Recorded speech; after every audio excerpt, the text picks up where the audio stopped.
In this video, I'm going to be showing off a piece of software called Elektronika. It is free and is used for things like mashing video clips together, adding effects on top of them. If you want to get into VJing or video jockeying, doing some visualizations for a live DJ set, that kind of thing. This is a perfect piece of software for it.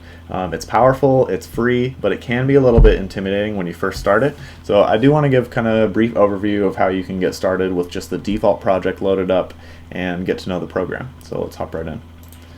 This is what you're going to see when you first start. This big green box here is our master output. Obviously nothing playing on it right now, so let's move it over here. Right here, just a splash screen. You can go ahead and close that out. This is our main program window right here. On the left side here we've got our tabs, and right now in the tabs loaded up we've got two monitors.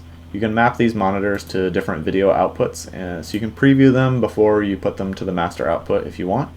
And the one at the bottom is by default set to auto follow, so whatever module you click on, it'll preview that module for you.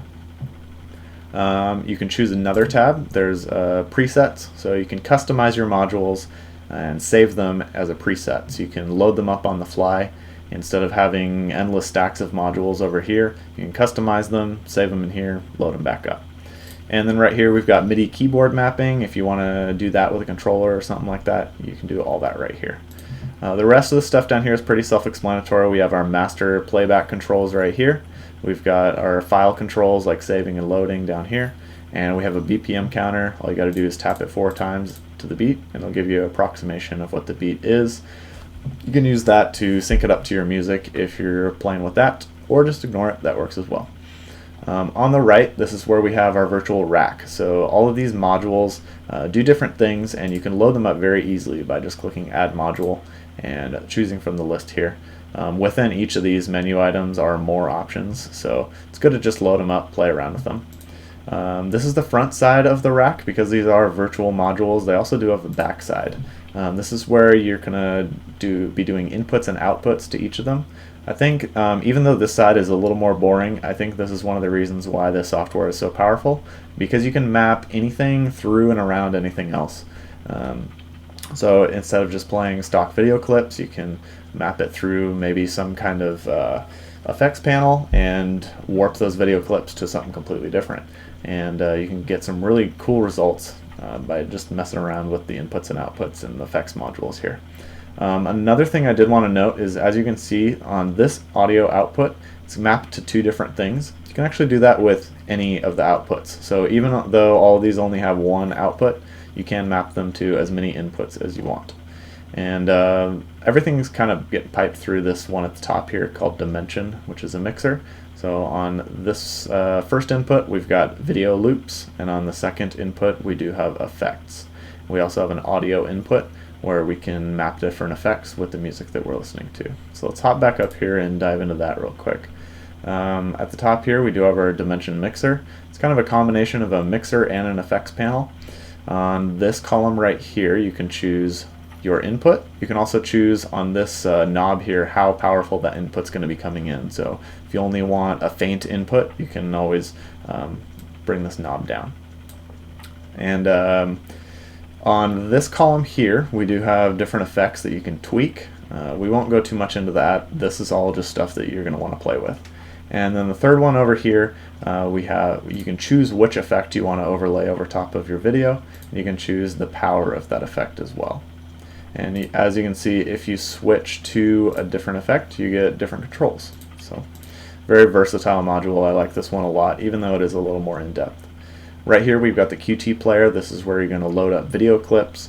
There are a few clips loaded up already, but the thumbnails don't generate until you hit play. So this one is super easy to load video clips into. All you got to do is open an Explorer window, and you can just drag and drop your video clips into any of these black boxes, and it'll load them right up for you. And down here we've got the Aesthesis effects module.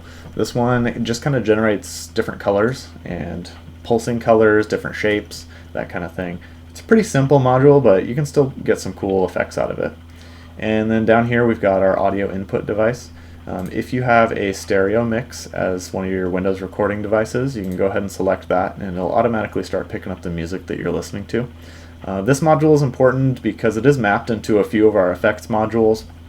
and without it, some visualizations don't generate unless there's an audio input.